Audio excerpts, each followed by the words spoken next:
नमस्कार, भारत लाइव में आपका बहुत बहुत स्वागत करते हैं और शुरू करते हैं भारत लाइव में एक ऐसी खबर से जो खबर पिछले 2 महीना से भी ज़्यादा वक्त से आपका कुछ समय तो जरूर लेती होगी। आपके जीवन का कुछ समय इसमें बीतता जरूर होगा, इस चिंतन में, इस चिंता में कि अब आपके काम सुगमता से कैसे होंगे। ये नई सरकार जो आपने बनाई है, जिसके लिए आपने जनादेश दिया है, ये सरकार कितना जल्दी पटरी पर आती है, क्योंकि डबल इंजन की सरकार है। अगर पटरी पर नहीं आती है तो इसका स्पीड और इसके चाल चलन में कहीं ना कहीं समस्या हो जाएगी और अंततः उसका घाटा तो आप ही को होना है।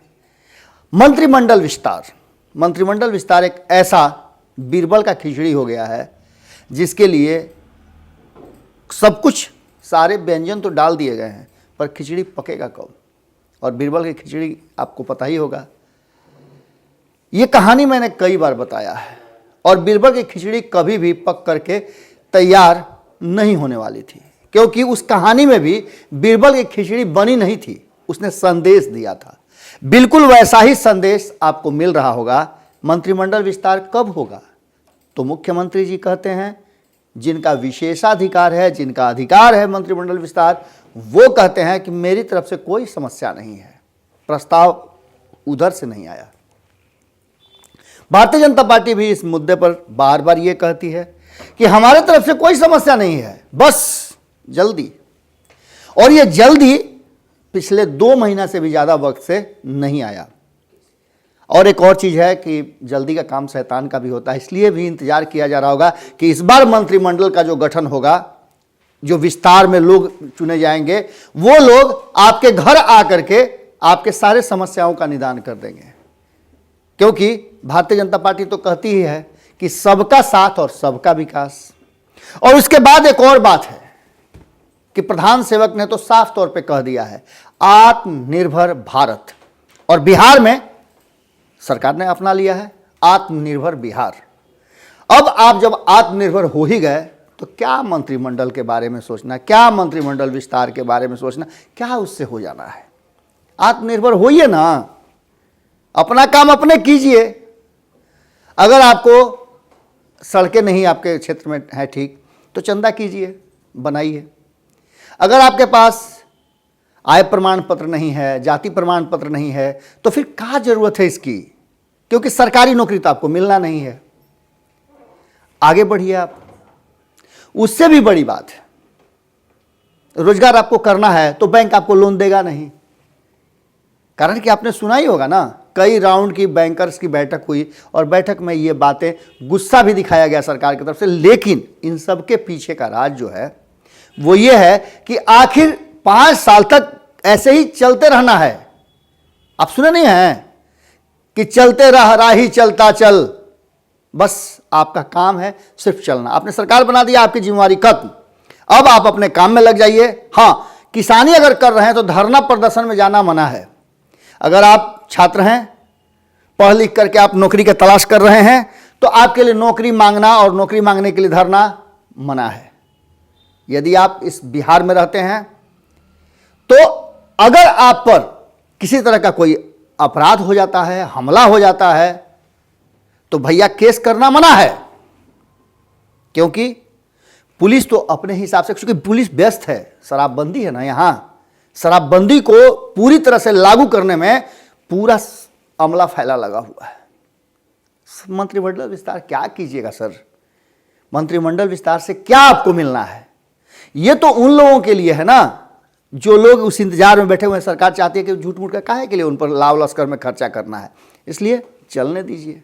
अरे 14 मंत्री हैं ना साहब, काम तो होना नहीं है, सिर्फ नाम के रखना है।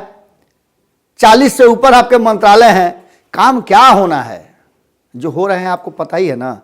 चिराग पासवान ने क्या कहा, तेजस्वी यादव ने क्या कहा, खुद बीजेपी ने क्या कहा, जीतन राम मांझी क्या कह रहे हैं, सब आपको पता है। आत्मनिर्भर से बड़ा कोई भी काम इस धरती पे नहीं है। प्रधानमंत्री, प्रधान सेवक ने इस बात को जब ऐलान कर दिया कि आत्मनिर्भर बनिए, तो इसका मतलब है कि अब आपको सोच लेना चाहिए, सचेत हो जाना चाहिए कि आपका अपने हाथ जगन्नाथ वाली बात है। लगातार मंत्रिमंडल विस्तार को लेकर के कई तरह की बातें हो रही हैं। इन बातों को लेकर के विपक्ष का सीधे तौर पे कहना है, और जो बातें सामने नजर आ रही हैं उन बातों में बहुत सारे पेंच फंसे हुए हैं, कीले हैं, जिसे उखाड़ने में कुछ कीलें अंदर ही रह जाएंगी, आधा से टूट जाएंगी और वो टिस देती रहेंगी। मंत्रिमंडल विस्तार को लेकर के कई राउंड की बातें हो गई। पिछले 2-2.5 महीने से लगातार हम पत्रकार पूछ रहे हैं कि मंत्रिमंडल विस्तार कब होगा। नीतीश जी ने साफ कह दिया है कि मेरे तरफ से कोई दिक्कत नहीं है, इसलिए उनसे मत पूछिए। अब पूछना किससे आपको है? क्या आप वीआईपी से पूछेंगे, जिसका अपना क्या औकात है इस पूरे एनडीए में आप बेहतर समझ रहे हैं। अगर बात करें हिंदुस्तानी आवाम पार्टी की, तो वो तो अपना जो उसका स्टेक है उसको मिल गया है, अब उसको अधिक मिलने की चाह है तो उसने अपना प्रस्ताव रख ही दिया है। इस बीच में एक चौंकाने वाली और बड़ा अजीब तरह का बयान आया है। भारतीय जनता पार्टी के नेताओं का कहना है कि भाई हम अकेले थोड़े हैं, हमारे और भी साथी हैं, मंत्रणा चल रही है, वीआईपी हैं, उसके बाद हम हैं, उनसे भी तो मंत्रणा करनी है। अरे भैया क्या मंत्रणा करनी है आपको? उनको आप मंत्रिमंडल में शामिल करा रहे हैं क्या? हाँ, एक व्यक्ति हैं जिनसे आपको मंत्रणा भीतर भीतर करने की जरूरत है, और दूसरे तरफ नीतीश जी को भी करने की जरूरत है। आज जो भोरे भोर में हम आपके सामने खबर लेकर के आए हैं, यह खबर ऐसे ही नहीं है। इस खबर के तह में बहुत सारी खबरें हैं जो आपको निश्चित रूप से चौंकाएंगी। भारत लाइव ने आपको बताया था कि मंत्रिमंडल विस्तार में एक बड़ा पेंच है, वो पेंच है उपेंद्र कुशवाहा का पेंच, और भारतीय जनता पार्टी ने इस पेंच में दोहरा पेंच लगा दिया है, एलजेपी को भी शामिल करिए। ये बातें ओपन नहीं है, भीतर ही भीतर इस बात को लेकर के घमासान मचा हुआ है, और जिसके कई प्रमाण आपको मिल गए होंगे। प्रमाण यह मिला होगा कि जदयू अपने संगठन विस्तार में बहुत तेजी से लगी हुई है, भारतीय जनता पार्टी प्रशिक्षण शिविर में लगी हुई है कि जमीन पर कैसे पहुंचे। पंचायत चुनाव है, अधिक से अधिक मुखिया उसके दल के हों, दलीय चुनाव भले नहीं हो लेकिन अपने दल के समर्थित उम्मीदवारों को जिताने का भी जिम्मा है, इसलिए दोनों ही जमीनी संगठन पर जा रहे हैं। और जदयू तो 2 स्टेज आगे चली गई है, एक जहां बंगाल में चुनाव होने हैं वहां, दूसरा असम जहां चुनाव होने हैं, और तीसरा जो अगले साल चुनाव होने हैं उत्तर प्रदेश, वहां अपने संगठन को पूरा मजबूत करने में लगी हुई है। आरसीपी सिंह बीजेपी के विरुद्ध अपनी नीति और रणनीति बना रहे हैं। अब यह रणनीति कितनी पुख्ता है इस बात को नहीं हम बता रहे हैं, क्योंकि कहा जाता है कि आरसीपी सिंह भारतीय जनता पार्टी से कोई भी टसन नहीं ले सकते हैं, टक्कर नहीं ले सकते हैं, सामने खड़ा नहीं हो सकते हैं। वो सिर्फ नीतीश कुमार को खुश करते हैं, और नीतीश कुमार को औकात बताने के लिए बार बार मंत्रिमंडल विस्तार को टाल रही है भारतीय जनता पार्टी। यह कहना है विपक्ष का।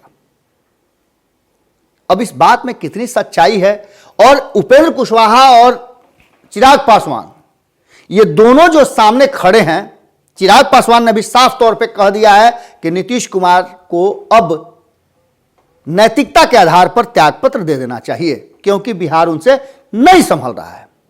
आपको हमने लगातार, इसलिए कि खबर अगर कुछ है बिहार में तो 2 ही खबरें बहुत ज्यादा मुख्य हैं। एक, रुपेश हत्याकांड, जिसमें पुलिस के क्रिया प्रणाली और कार्यशैली पर प्रश्न खड़े हो गए हैं, क्योंकि आपने भी सुना होगा कि किस तरह से ऋतुराज, जिसको आरोपी बनाया गया है, जिस पर आरोप है कि उसने हत्या की है, उसके परिवार के लोगों का कहना है कि पुलिस ने जबरिया कबूल करवाया है, और उसकी पत्नी ने जो बातें कही, उसकी मां ने जो बातें कही हैं ऋतुराज की, वो बातें आप सुनेंगे तो आपके भी रोंगटे खड़े हो जाएंगे, दहल जाएंगे आप। ये सुशासन का अगर चेहरा है और ये सच है तो आप समझिए कि इससे बड़ा काला सच कुछ नहीं हो सकता है। सुशासन का अगर ऐसा चेहरा है तो 15 साल आप समझ लीजिए कि आप किस दोजक की जिंदगी में जी रहे थे, कैसे शासन में जी रहे थे, आप खुद फैसला कर लीजिए। क्योंकि बहुत सारे ऐसे कांड हैं जिस कांड के आज तक खुलासा नहीं हुए हैं, लोग मर खप गए लेकिन कांड का खुलासा नहीं हुआ। मंत्रिमंडल विस्तार हो जाएगा, जल्दी होगा, बस मंत्रिमंडल विस्तार का समय आ गया है, बस नामों की घोषणा हो चुकी है, नाम फाइनल हो चुके हैं। क्या मंत्रिमंडल विस्तार से आपको कोई फायदे होने हैं? आपके पास बहुत सारे सवाल होंगे, उन सवालों के जवाब आपको खुद में सोचने होंगे, क्योंकि आपको आत्मनिर्भर बनना होगा। हाँ, इस आत्मनिर्भरता में भारत लाइव आपके साथ खड़ा नजर आएगा, क्योंकि हमारी जो क्षमता है, जो हम कर सकते हैं, हम उतना तो जरूर करेंगे। हम अपनी क्षमता से ज़्यादा भी करने के लिए तैयार हैं। हम सरकार नहीं है जो सिर्फ आपसे वादा करेंगे। हम वादा नहीं करते हैं, हम वो पर्दे खोल करके रखते हैं, हम वो किताब के पन्ने जो कभी दीमक चाट रहे थे उन्हें भी दिखाने का प्रयास करते हैं कि कितना अधिक चाट चुके हैं। हम सरकार के भीतर भी जाते हैं और वहां से खबर निकाल करके आपके सामने रखते हैं। मंत्रिमंडल विस्तार में जो पेंच फंसा हुआ है, वो पेंच कहीं ना कहीं नीतीश कुमार को उनके औकात बताने की बात विपक्ष लगातार कह रहा है। आपने सुना होगा तेजस्वी यादव ने क्या कहा था कि मंत्रिमंडल विस्तार का मतलब है इस सरकार का अंत। यही बात बिल्कुल चिराग पासवान ने इसी बात को इंगित किया था कि जिस दिन मंत्रिमंडल विस्तार हुआ उसके एक सप्ताह के अंदर में नीतीश कुमार की सरकार का गिरना तय मानिए। अब ऐसी स्थिति में उपेंद्र कुशवाहा के लिए कौन सा स्थान होगा, क्या कुछ देने के लिए तैयारी कर रही है जदयू और नीतीश कुमार, क्योंकि उपेंद्र कुशवाहा को नहीं देखना चाहते हैं आरसीपी सिंह।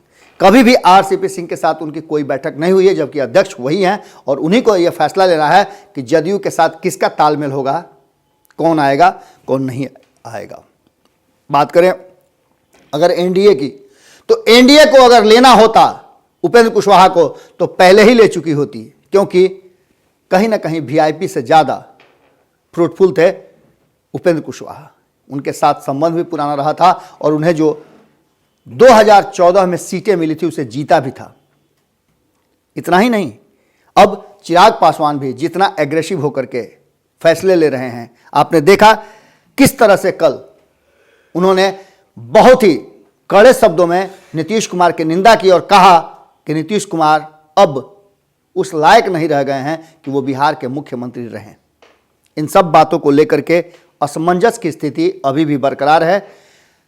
बहुत जल्द कह रहे हैं भारतीय जनता पार्टी के अध्यक्ष बिहार प्रदेश के संजय जायसवाल, डॉक्टर संजय जायसवाल ने साफ तौर पे कहा है कि विधानमंडल के सत्र से पहले मंत्रिमंडल का विस्तार हो जाएगा। हमने भी नामों का आपको बताया था कि कौन कौन से नाम हैं, लेकिन जो हम अपडेट आपको बता रहे हैं वो अपडेट है कि अगर विधानमंडल सत्र के पहले मंत्रिमंडल का विस्तार हो जाता है तो उससे पहले आरएसएस के लोगों का, आरएसएस प्रमुख का बिहार आगमन और आरएसएस का फैलता हुआ पैर, ये भी विपक्ष के लिए एक चिंता का कारण बन रहा है और खास करके नीतीश कुमार पर आरएसएस को सह देने का आरोप भी लगता रहा है। अब देखने वाली बात होगी कि इन सब के बीच में भारतीय जनता पार्टी का जो जमावड़ा बिहार में हो रहा है, इस एक सप्ताह के अंदर में बहुत कुछ घटनाएं होनी है। उन घटनाओं में मंत्रिमंडल का विस्तार भी एक बड़ा मामला है। क्या विपक्ष जो दावा कर रहा है उस बात में सच्चाई है? क्योंकि कहा जा रहा है कि मंत्रिमंडल विस्तार और जदयू का खंड खंड विखंड हो जाना तय मानिए। क्या होगा ये तो भविष्य के गर्भ में है, लेकिन मंत्रिमंडल विस्तार पर जब भी पूछा जा रहा है तो तारीख पे तारीख, तारीख पे तारीख, एक बार तो तारीख दे करके भी फैसला नहीं हुआ। मंत्रिमंडल विस्तार पर नीतीश कुमार ने साफ कह दिया कि अभी तिथि तय नहीं है, आगे जल्दी ही करेंगे। और ये जल्दी कब होता है ये अभी भी एक प्रश्न बना हुआ है। जुड़े रहें भारत लाइव के साथ। खबरों का सिलसिला यहाँ कभी बंद नहीं होता। आपका प्यार और सहयोग हमें निरंतर मिल रहा है। ये सहयोग, प्यार और आशीर्वाद ऐसे ही बनाए रखिएगा, क्योंकि आपके सहयोग और आशीर्वाद हमारे लिए बहुत ज़रूरी है। सच्ची पत्रकारिता को समर्थन करने वाले लोगों की कमी होती जा रही है, क्योंकि जहां हमारे ऊपर भी कई तरह के दबाव बनते जा रहे हैं, हम उस दबाव से दबने वालों में से नहीं हैं। और यही कारण है कि आप जो 10 लाख परिवार हमारे सोशल साइट पे हैं, चाहे वो फेसबुक हो, इंस्टाग्राम हो, यूट्यूब हो, ट्विटर हो, आप हमारे लिए बड़ी महत्वपूर्ण हैं। इस परिवार के हम जैसे लोगों को सबल बनाए रखना, हिम्मत बनाए रखना आपका कर्तव्य भी बनता है। फिर कल मिलते हैं भोरे भोर के एपिसोड में। नमस्कार। अगर ये वीडियो पसंद आई और वह बिहार के राजनीति और बिहारियत से सरोकार रखेनी तो सब्सक्राइब बटन दबा के चैनल के सब्सक्राइब कर ली। ओजे एगो घंटी बा, ओकरा बटन दबा देला से कुल सटीक और मारक खबर रुआ मुफ्त में मिल जाई। अगर रुआ पत्रकारिता के हमनी के नया प्रयोग में सहयोग कर चाहतानी तो ज्वाइन बटन दबा दी। पेटीएम नंबर नोट कर ली 9386816700। धन्यवाद।